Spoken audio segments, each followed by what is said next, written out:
I'm Richard Porter. I'm Jonny Smith. And this is On the Other Side of Things, the Smith and Sniff spin-off in which we answer your questions.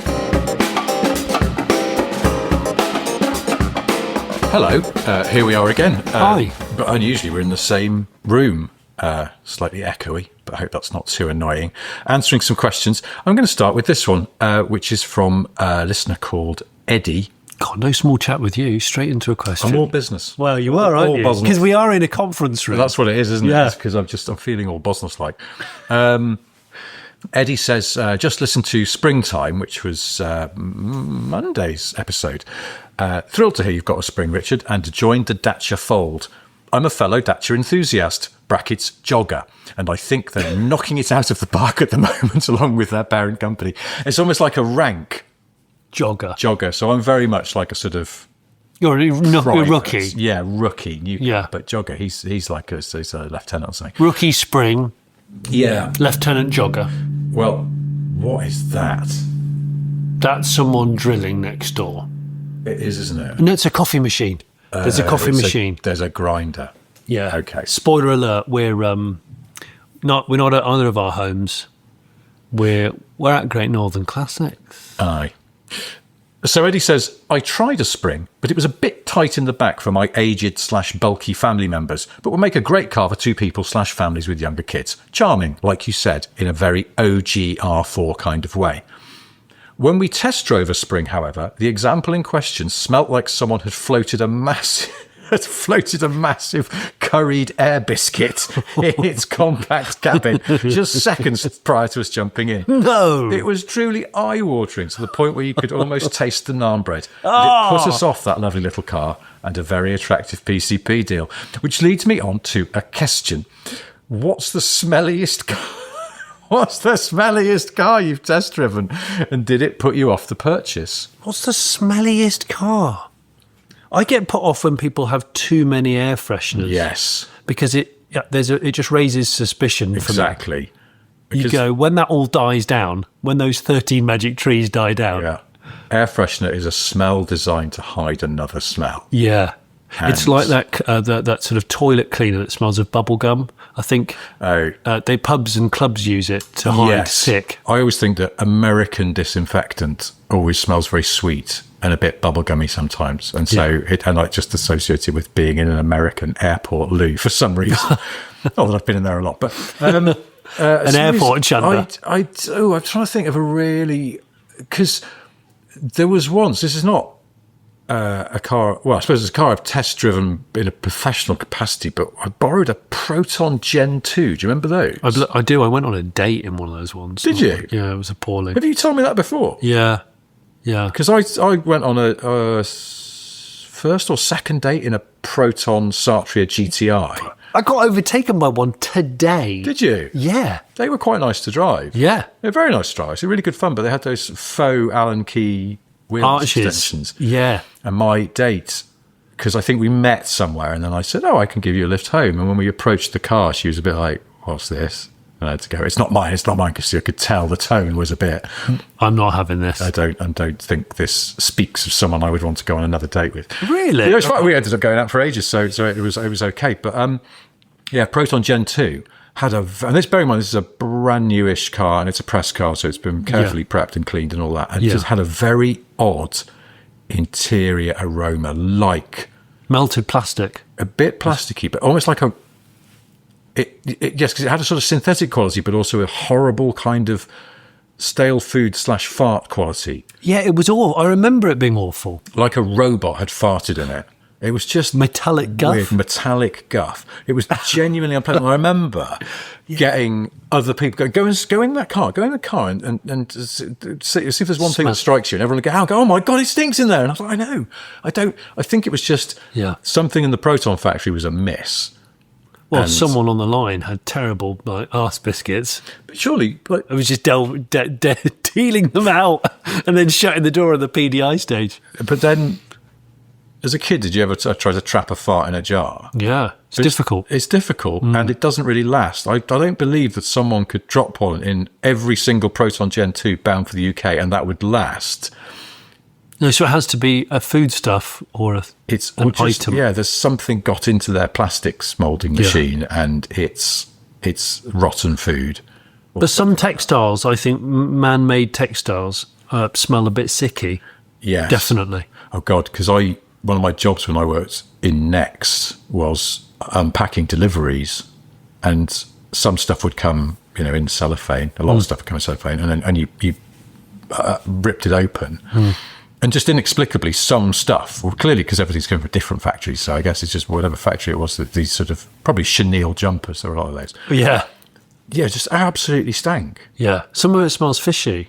Yes. I think some cellophane smells fishy. It's very odd, isn't it? It's like the way that I always think, maybe they don't anymore, but we don't really have the same sort of, but old-fashioned hi-fi equipment used to smell a bit of bean sprouts to me.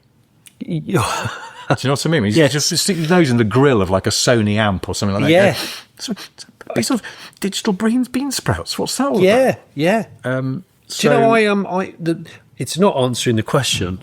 What I would say is that this comment's going to render the question null and void because it's not an answer. But the best smelling car I own. Oh, yeah. Best smelling car. Yeah. As in consistently best. I've never really used any cleaning products on it to change the born smell of it, is my Tokyo Taxi Nissan Cedric. It smells so nice, and I don't understand why. I've been in that car, but I can't. It just smells really. You can't really remember smells, can you? It's just not something we're capable of as humans. I think it's a remember smell. Remember smell. I sort of dispute that because sometimes if I think of a really bad smell, I feel like it's sort of psychosomatically you go, oh, not that. Oh God, that time that I accidentally sniffed a dead squirrel or something. The other Nissan Cedric I owned, which was the one that I've told the story about many a time, when I kind of got stuck in Nottingham once on a Sunday, basically. And the train times were so spaced out and inconvenient for me that out of minor rage I just went and bought a car to drive home in. And this was 2004. Incredible. I just picked up the yellow paper from a corner shop and just flicked through for what's less than 500 quid what we got, and it was this Nissan Cedric that was one owner, elderly person who'd passed away, and the family was selling it. And I just phoned up and went, "Is it for sale?" And he went, "Yeah." He went, "But I got to warn you." And I went, "Okay." He said it's in really good condition. It drives beautifully, but Dad loved spaniels. Oh. And I got in there, got to the car, and I opened the door, and it was like pressing your nose on a dog's anus. You know when you put the heating on too high in a car? Yeah. Onto something that's very musty and undesirable. Okay. And it will not go. It's so thick. Yeah. It attacks your nose hairs. Yeah. It was that. And I aired that car. I parked it in a warm garage with the windows down and actually wet, clean seats and everything. And the guy did say to me when I bought the car, because I did haggle it a bit, he said, "I've cleaned it twice and I still can't. I just cannot get the smell out. Dad just loved these spaniels. Let them do whatever they want in the car." And then, so how long did you have the Cedric for? Well, I had the Cedric for I was going to keep it for about a month, but I ended up keeping it for about 4 months. But did you drive it, or was it too spanially? Yeah. Oh, you did? No, it was all right. I drove it with the windows cracked, yeah. And it was a manual. It was a 2.4 manual. Bloody hell. Yeah, now it's probably a really rare car. Interesting that Cedrics almost bookend your car smell experience. Yeah, I know. Weird. Yeah. I think I've told a story on the podcast before about my mate Ev, who his parents' next door neighbour, when he was learning to drive, had an orange Capri 1.6 L, I think it was. And one day, he was an old chap, and he loved tabs as well. He was a heavy smoker. Oh, yes, you did tell me about it. But he was talking to my mate's dad one day and he just went, "I'm getting a new car. I've ordered one of those Skoda Favorites. It's arriving next week. Does your lad want my Capri?" And my mate's dad was like, "How much do you want for it?" No, he can have it. He can have it. The dealer doesn't want it as a trade-in, so I just want shot of it. He can have it. I know he's learning to drive. He can have that. And it was a one-owner car? I don't know. It was in good condition? No, it was all right. It had sort of tide mark up they had to black over the sills with rust proofing, so it had some work. It was not immaculate by any means, but free car. Free. And orange. Yeah. And I don't know why, but the old chap just sort of handed over the keys to my mate's dad one day, and he sort of drove it off that drive and drove it onto his drive. And I think my mate rang the house and went, "Have you got the car?" And my friend Dave's real name is Mark, and his dad went, "Mark, the only way you're driving that car is naked."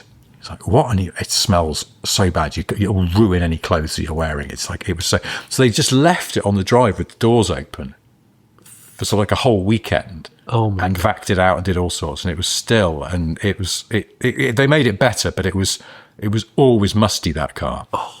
But free car. I was going to say free car. Yeah. Free car.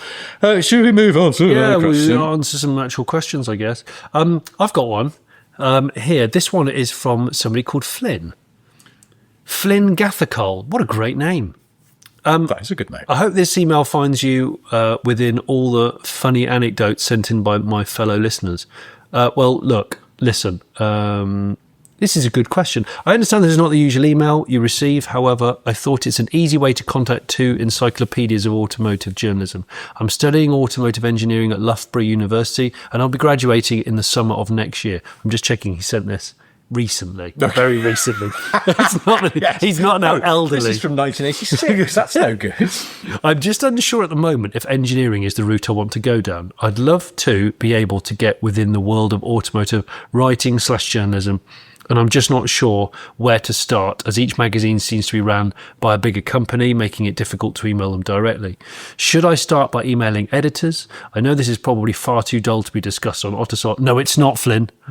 No. But I'm just looking for any advice. Love the work, and each time I listen, I end up scouring the web for another piece of tat to drain my student loan even further than my Brera is already doing. Oh. A Brera student. Well... Good work. Well, CMTMB, cheers, mate. Thanks, mate. Bye, Flynn. Well, I get asked this a reasonable amount, and I'm sure you do. Yeah. About automotive writing. It's a difficult one because the world of media has definitely changed significantly since I started. Yes. And you started. And that's not to say that written journalism is dead or anything like that. But I want to say, and I have said in the past, and I don't know if this is right or not, so, give me a dry slap if you don't agree, but I think the best thing would be to do is to go into PR. Oh, okay. Automotive PR. Okay. So you get to be in the industry. Yeah, that's true. And you will get to write things, and you will get to be creative. Well, I suppose you write press releases and stuff, don't you? You have to write press releases. You might get involved in... Well, you'll get involved in large launches and international stuff. You get to travel, probably. Yeah. Excuse me. I was going to say, yeah. I mean, obviously, you have to deal with absolute knobheads like us. You have to deal with a lot of flutes, I would say, which is a shame. But that's not every day. Well, I suppose it depends how often people are emailing you and asking you banal questions. But, yeah. So is Flynn's thinking he wants to just not do engineering and would rather do automotive journalism? Yeah. Automotive writing. I would say, unless you absolutely hate the engineering stuff, keep at it. And I know this sounds unhelpful and not maybe what you want to hear, but I would try and get a job in automotive engineering. Yeah. But try and write when you can in your spare time, even if it's just for yourself, because the more you write, the better you get at it. It's like anything. Practice makes you better. Yeah. And learning disciplines like, right, I'm going to write, I don't know, 1,000 words about this or 2,000 words or whatever it is. Yeah. And try and hit that target, because it's a good discipline, and anyone commissioning work from you, certainly for print, such as it is these days, will thank you for it. But even, web people, they don't want thousands of words. It's got to be concise, and it's a really good exercise, self-editing yourself. But I would do that in your spare time. And if you have things you're happy about, you can start sending them out there. But what I think, the experience within actual automotive engineering makes you more employable as a writer. Yes. Because you have some actual knowledge, which, let's be honest, most car journalists, and I include myself in that, don't have that actual nuts and bolts knowledge. I quite often, if I'm writing something vaguely technical, I'll run it past some actual engineers I know to make sure that I'm not talking out my arse, because I don't have that experience, and I don't have a degree in engineering. And I think if you do, that makes you attractive. If you can then also communicate your knowledge in a really accessible way, then you are way more employable than just some twat like me who's got a browsing degree and wants to have a go. You know, I got very lucky back in the old days, but things have changed, as Jonny says. So yeah, I know that's not entirely helpful, but I just think also... But also, you don't know where your engineering journey might take you. Exactly. In automotive, because you might start off doing drier stuff, but you might soon change the points on the track and go off down another route. And if you're able to articulate the engineering processes to a different audience, then you might find you get hold of a really interesting career path within it. And I said this to my kids quite recently, there are so many more jobs than you ever realise in each discipline. Like you leave school and you've got no idea how many different thousands of jobs there are within the sphere that you're interested in. Yeah, I sometimes feel like if I'm on a motorway or something, or just walking through a town, it's what does everyone do? Yeah. What's everyone doing here? Well, they're dealing drugs and they're vaping. Okay. And they're running a vape They're shop. hiding That's a popular pastime these days, but they're hiding their XL bully. the thing is, I also feel like AI is coming for writing. I don't think it'll usurp it, and we've discussed AI before and how generative AI is a load of fucking shit. Yeah. Don't mince your words. And it can never be truly innovative because it's just regurgitating everything it's ingested. So, you know, I think hopefully there is still a place for human beings. However, I suspect AI is also in engineering already, I'm sure, and will be used increasingly so, but perhaps in a more sympathetic way where it is used as a time-saving device, the way that the first computers were. They just speed up the processes. Yeah. But the human beings are less easy to usurp there. I wouldn't trust a fucking aeroplane that had been engineered by AI. No, and it's like we use it to rapid fast track the prototyping for things like crash test synthesis. Yeah, exactly. You do a number of things on the computer before you get a physical car to hit a wall. Yeah, which is already going on. I mean, that's been going on for years. Going on for ages. Those crazy supercomputer things. I suppose AI will just enhance that process. So, but I feel like there is less chance of your job being totally replaced. I'm sure some will, because they'll just need fewer people because everything will happen faster and with more computing power. But it seems like it's a really solid thing to lean on, having an engineering degree. It is, actually. More so than I just quite like writing, which is, you know, what has basically there's carried me. there's a shortage of engineers. Every time I speak to people, they say that it's... obviously, the UK is a massive engineering hub anyway, and they're crying out for engineers. So I would say, yeah, you're right. I think Richard's answer is probably the best answer, is do it, but also try and lean into it whilst you're doing it.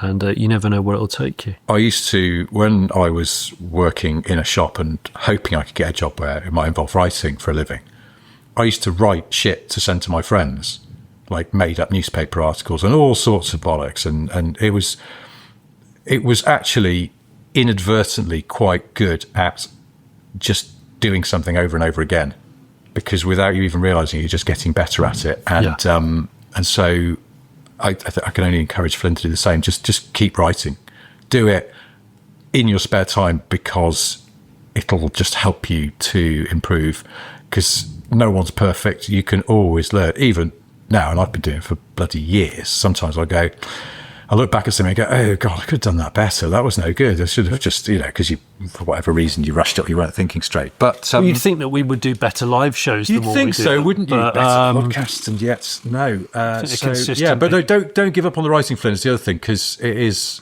great fun. But I think also the brutal truth is it's hard, particularly starting out, to earn a living full time from writing about cars these days. Yeah, there are fewer staff jobs because there are fewer magazines. And there are freelancers, but it really helps in freelancing if you have a bit of a reputation, you know people, and it's obviously harder to get a foot in the door. Freelance rates are not what they were. I consider myself very fortunate that I have sort of other stuff that I do in TV and copywriting and things like that, because car writing alone is not especially lucrative, much though it can come with some other lovely perks. Yeah, which was almost why I arrived at the do PR kind of thing. Yeah, safe working. job. An advertising skewed role for the automotive world. But hey, it'd be nice to have car adverts again that were actually informative about the cars. I mean, I know I'm just throwing that one out there. Maybe. Yeah. But all right. Well, no. Good luck, Flint, and hope. Well, let us know how it goes. But I hope that's some use or near offer. or some use or near offer. I didn't know what I to say. love that. I love that. Okay, so here's a quick one from a listener called Lewis, who says, "Good day, meat popsicles. While helping my kids to surf during the October half term, wistfully thinking about the summer when 2-inch wetsuits weren't needed, my mind wandered to the recent uplift in the rising number of larger hatchbacks, probably down to the EV movement and aerodynamics. They seem to be making a comeback in cars larger than the traditional hatch-focus Astra segment. In my youth, Cavalier Sierra, then Vectra Mondeo hatches were everywhere, as well as some larger exec offerings like the SD1. They died off for a while, probably around that time, at the time that finance meant the A4, A3 Series and C-Class killed off the Insignia and Mondeo. But they're definitely back. So my question, what are your favourite bigger hatches of the past and the present?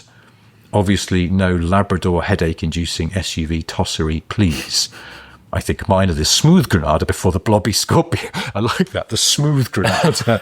Smooth And the Granada. first 5 Series GT built on the bones of the 7 Series. Interested to see which Rover Richard chooses. CMTMB, Lewis. Great question. The new hatchback, I've got to go straight in with Ioniq 5, Hyundai. I just love it. But I think that's more the trad shape, isn't it? I think Lewis is sort of talking really about the fastback, like a... So, or does he mean a hatch that looks like a saloon? No, I think he just means No? one with a very sloped tailgate glass. Okay. So I don't know what angle in degrees, but I mean, if Ioniq 5 was a good. I mean, I was love sort the of Ioniq thinking 5. in the more kind of rakish hatch area. Yes. There's that Peugeot 4008. Yes. There's that noise again. It's the coffee machine. Someone's gone for a flat shite.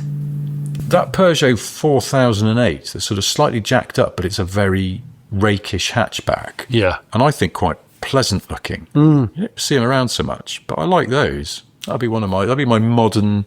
It's the first modern one that pops to mind. Now, just to confound Lewis's expectations, and because he's already mentioned it, I was going to say the SD1, but I'm not going to say that. No, I keep forgetting that was a hatch.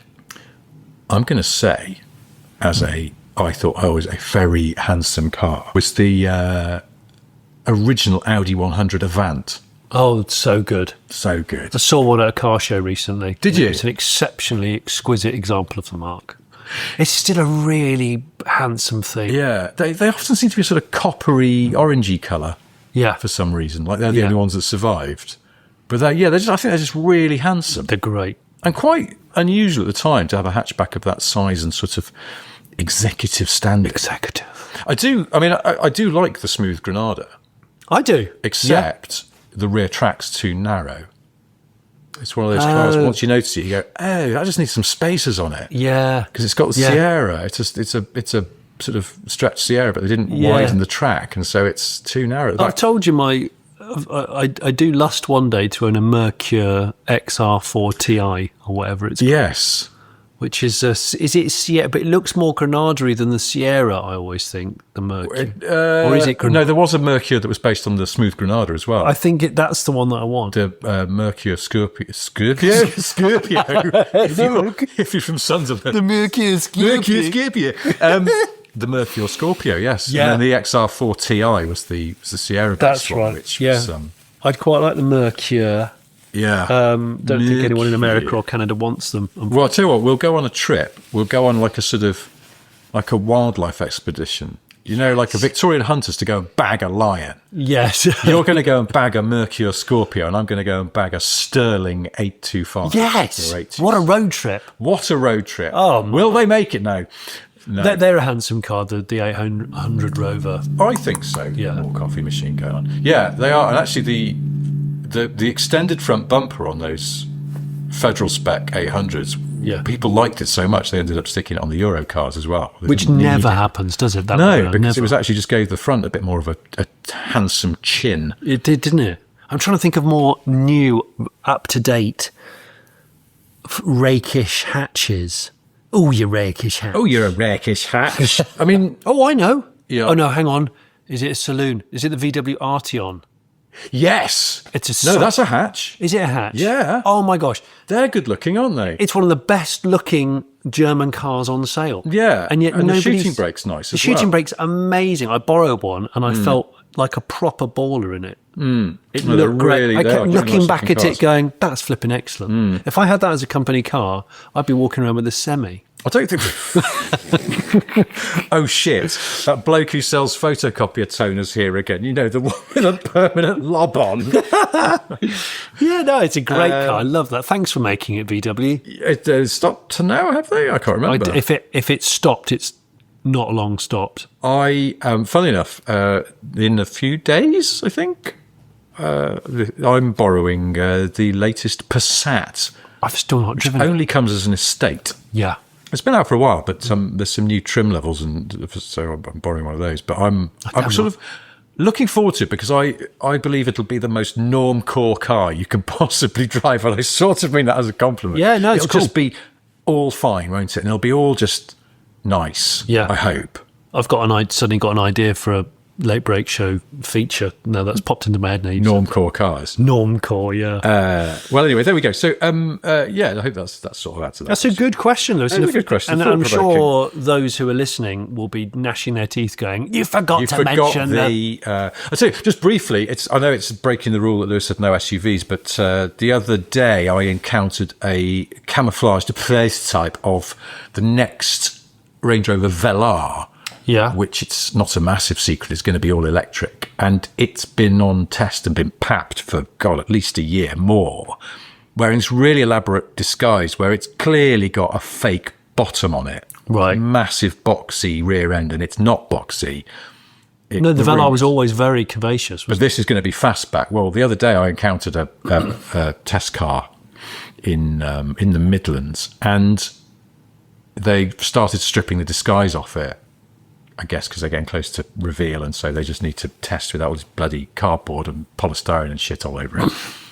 And it definitely looks really rakish. Like, it looks really fast-backed. I'd be intrigued to know how fast-backed, but I think it's going to be pretty slow, sort of, not low-slung, but certainly have quite a low glass house. I always liked the look of the original Velar. By original, I mean the recent one, not the one from the 70s. I remember when they took the cover off it, they did a good job of, like, it didn't leak out or anything like that. I was always at they announced it at the Design Museum in London, and it was a kind of, bloody hell, that's, right. Yeah. It sort of set a new tone for evolution of Land Rover design. Anyway, should we do one more question? Yeah, there's one here from Paul Hansen. Hi. Out of Hansen the band. Well, I don't know. Or does he own the cement company, which is absolutely enormous? Hansen Cement? Yeah. I don't know. That's probably worth more than the band. Yes, the Kembot millions have definitely been spent by now, I'm sure. Hi, you pair of tin whistles. A few months ago, my wife and I watched F1, the movie, via a popular streaming service. We both enjoyed a couple of hours of risible yet entertaining nonsense, most notably the unaccountable presence of a sexagenarian racing driver on the grid. Ever since, however, I've been thinking about the many cameos from real-life Formula One drivers that are a feature of the film. Specifically, I've been thinking about which actors could have been cast to play the drivers had the film not been officially sanctioned. So far, I've come up with the following. Thin-lipped Euro villain Mads Mikkelsen is the obvious shoe-in the obvious shoe-in to play thin-lipped Euro villain Max Verstappen. Oh. While you might be thinking he's far too old, I would respectfully point out that he's Brad Pitt's junior by 2 years. Next on my list is Fernando Alonso. I thought hard about who would be best to cast the jowly curmudgeon, and my thoughts turned to borderline national treasure Jeffrey Palmer. Jeffrey Palmer? Yeah. Is he alive still? I don't know. I hope he is, because he's tremendous. But also, he is very old. He's very old. I mean... Yeah. Okay, go on. I'm aware that casting someone who's been dead for 5 years is pushing it. But this is an odd letter. But I can't think of anyone better suited for the role. My question is, who would you cast to play Formula One drivers in an eponymous film, and why? They can be current or past drivers, and after my picks, I suppose the sentience of the actor is unimportant. Cheers, mate. Thanks, mate. Bye, Paul. if we want it on looks alone, I think Fernando Alonso should be Dave Grohl and or Yes. Llewellyn Bowen. Yes, definitely. Or, in fact, a plot point of the movie is that he's played by Dave Grohl, but part of the problem in the movie is that there is an imposter going round, like doing corporate gigs and then nicking loads of oil from the Halfords and stuff. And that imposter is played by Lawrence Llewellyn Bowen. And they have that, like that meme of two Spider-Mans. Oh, yes. Spider-Men? Yes, and they're both going, huh? Yeah. Yeah. There's a moment where Lawrence Llewellyn Bowen and Dave Grohl confront each other. Huh? What? That's really good. So that's my sell there. Who else would you have in this movie, though? I mean, like Jackie Stewart have a cameo, but who would play Jackie Stewart? Oh, what about Jeanette Cranky? Scottish, small. Obsessed that's with it, really. safety? Yeah, Obsessed with safety. I don't know. I'm not sure. I'd quite like, what's he called? He used to race with David Coulthard. Mika Hakkinen. Yes. Yeah. I'd like Mika Hakkinen in it, but he's got one of those faces where I think lots of people look like him. Oh, okay. I feel like I see a Mika Hakkinen every month of my life. Really? Yeah. Ah. Yeah. Well, so in that case, you could have anyone play him. Yeah, I don't know. there's a guy near me who looks like Mika Hakkinen. Right. I see him coming out of the betting shop. You sure it's not Mika Hakkinen? I don't know. I have Flutter on the latest Grand I've Prix. told you I did actually walk past Mika Hakkinen in California once, Yeah. coming out of a restaurant that I was going into, Yeah. and that was fun. Because I went, bloody hell, it's Mika Hakkinen. I've been told on good authority that Mika Hakkinen is very funny. See, I bet he is. I think he's. I bet he's a witty night out. But he was known as monosyllabic and rather sort of not surly, but a bit serious. Well, so was Schumacher though, Well, yes, and he was supposed to be like a crazy joker. Yeah, I've heard. I mean, well, yeah, he totally ran with the gag when we had him pretend to be the Stig on Top Gear, which suggested, he knew what he was doing all along. Yeah. But yeah, apparently Hakkinen really funny, but he just, when he was a driver, he's just like, I know what's expected of Finnish drivers. I'm just going to play the role, and then I don't have to put on a show. I just go, yes, no, it was not possible. just play it sullen. So, but who would play him in it? Actually, no. So There's someone out there that looks a lot like Mika Hakkinen. Well, apparently there's loads of people. Just go to the betting shop and see if that guy's free. Yeah, it's true. I mean, He wears kind of Tesco jeans and like a Tommy Hilfiger sweatshirt. is there room for Nigel Mansell in this film? Yeah. Could we cast the remaining Chuckle brother just because he's got the moustache already? Yeah. So, and he really plays the Mansell part for laughs, which the real Mansell will probably find deeply annoying. Oh, what, that he's just a bag of laughs? Yes, he's just a complete joker. But that would be, I don't know. He gives away sandwiches for no reason. It's never But mentioned. He's always carrying a pane of glass across the pit lane and things like that, just for the comedy. Who else is around that you'd want to cast in this film? I don't know now.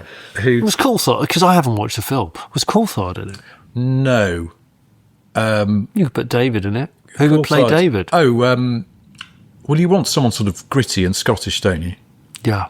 And there's a guy, and I can see his face, but I can't think of his name. We're bad at this, aren't we? We are bad at this. We're This is awful at this game. we should have prepared this one. We don't. I don't know. Anyway, gritty and Scottish. I don't know. Ken Stott. He could play him. Oh, yeah. Not because he's so. Well, he is a bit gritty, but he's Scottish, and I think he's a great actor.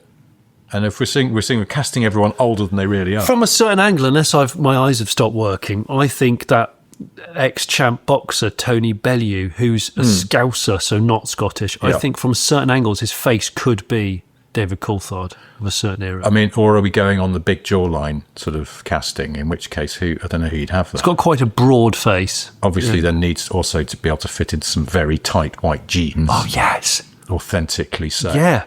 And Dickensian shoes. would you want Christian Horner in there because he's got good villain potential? Very good. He'd have a Chinese shirt on or a Chinese suit jacket. Yes, he would. Those collared Chinese collared ones. Or one of those sort of silk dressing gowns with a dragon on it. Oh, like yes, when he's at home. Yeah, like a festival kimono type thing. Exactly. Yes. So who's playing Horner? because they've got to give good bell end, basically. Oh, the guy from Peep Show. What's he called? Robert Webb, or the other one, David Mitchell. Yeah. David Mitchell. Yeah. I mean, he doesn't look a great deal like him, but I think he could play him. With a hairpiece. He'd play him a slightly different way. He'd play him as a sort of, yes. Or David Walliams. Oh, David Walliams would, because, yes, I think, yes. He could do a Horner, couldn't he? Well, because I don't find David Walliams very likeable. No, or funny anymore. Or funny, and so he'd be perfect as Christian Horner. Oh, meow. There we go, meow. All right, well, on that slightly catty note, it's time to wrap this up. If you've got a question for us, hello@smithandsniff.com is the address. If it's a question, put Otosot in the subject line. Helps us to find questions. Yeah. If it's not a question, don't do that, because then it just confuses us. We are very stupid. And we will be back on Monday with our live show from Derby, and then we'll have the questions from that on the Friday. See you then. Bye. Cheers, guys. Bye.